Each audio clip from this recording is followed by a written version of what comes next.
আল্লাহ তাআলা কোরআনুল কারীমের মধ্যে প্রশংসা করছে আল্লাহর ওই বান্দাদেরকে যে নামাজের ওয়াক্তে রাত্রি গভীরে আমার যে বান্দারা বিছানা থেকে আলাদা হয়ে যায় আর আমি আল্লাহকে সেজদা দেয়, আমারে ডাকে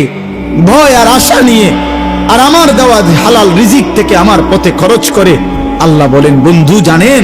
আমি এমন বান্দাকে এমন পুরস্কার দেব জান্নাতে, আমার নিজ হাতে কি দেব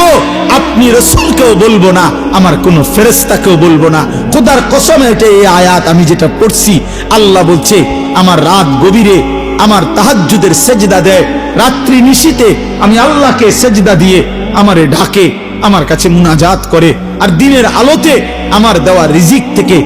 আমার দেওয়া সম্পদ থেকে খরচ করে। আল্লাহ বলেন, বন্ধু ওরে আমি এমন এমন পুরস্কার দেব জান্নাতে, সেটা শুধু আমি জানি, আপনাকেও বলবো না, ফেরেশতাকেও বলবো না, আমি আমার বান্দার হাতে তুলে দেব।